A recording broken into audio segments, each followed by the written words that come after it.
So it's been a while. Yeah. Back at the scene of the crime. Oh, right? man. Yeah. Here we are.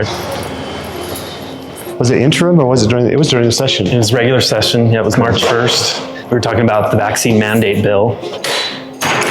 This is not trespassing. I have a pass. But I think they took you out here. This is where they had me on the floor. Hogtied, essentially. And then they each took one of my limbs, and 4 guys, Highway Patrol, carried me out that door and into the elevator. And yeah, like other committees I had been to, there was some lady that was passing out stickers, just down the line that said, yes on this bill or no on this bill. Took a sticker. I put one on my hat, put one on my shirt, and just waited for the committee meeting to start. Just sitting there waiting, and then all of a sudden, the highway patrolman came over and said, "Oh, sorry, everybody, you have to take off your stickers." I asked why. I'm like, why do we have to do that? Because we've never done that before. During this interchange, he even said, well, it's a law. And I said, well, what law is it? And he said, well, whatever the chair says has the same effect as law. And I knew that was not correct. I was like, oh, really? Okay. And so Dan McKay started the meeting and said, well, before we're going to start, we need some people that need to comply with not having stickers or signs. And I took off the sticker during that 5-minute recess. But then at one point, the gray coat was behind me, and somebody in front of me asked him, well, why do you have that Ukraine pin on? And then I just said, yeah, why do you have that on? He thought I was talking about his veteran's pin. And he said, sir, that was for my veteran's pin. I said, no, your Ukraine pin. But for whatever reason, the gray coat, that made him upset that we were questioning his pin. And it was close to that point where he signaled over to the highway patrol to come over to me, even though I had already taken off my sticker. And so they cleared out the row, and I was just questioning them, what's going on, blah, blah, blah. And before I knew it, I had 2 highway patrolmen grabbing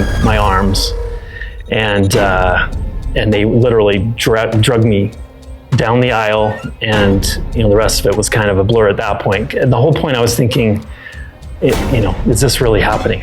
I can't believe this is happening. It felt like an outer body experience. Like, number one, this is happening in the United States of America, where we're supposed to have free speech, First Amendment rights, and then it's happening here in Utah, of all places. I'm like, we're supposed to be, this beacon of constitutional freedoms.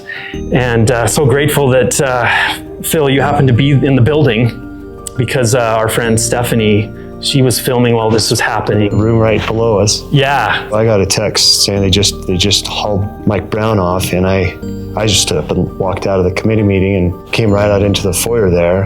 And Stephanie caught me there and kind of told me what was going on, and they'd already taken you down, and talking to Highway Patrol saying, what's going on? I need to know what's going on. And they were kind of laughing about it, smiling. And so I walked over to the door, and Steve Burton was walking in, an attorney, and I said, Steve, I need you, and I'll pay you. I'll do whatever. I'll retain you, whatever it takes. You need to get involved in this, because they've got Mike Brown downstairs, and we got to get him back up here. Nobody knows what's going on. So we laugh about it a little bit now, because I don't know what else you do, but that was a real serious thing to me, and I know it was very serious to you. And when people make fun of it, or especially Highway Patrol people, it's like, no. You do not get to belittle this situation. So I'm so grateful that you are actually somebody, a legislator, that gets the Constitution and the First Amendment, and you're the only one that... In the House of Representatives, in the People's House. We're in the Capitol, and I tell kids all the time, this is your house. Yeah. This is yours. This doesn't belong to these people. This is your house. So exactly, yeah. But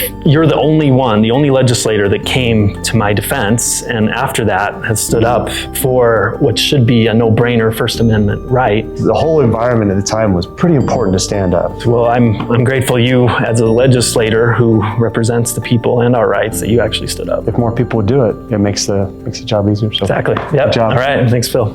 Thank you.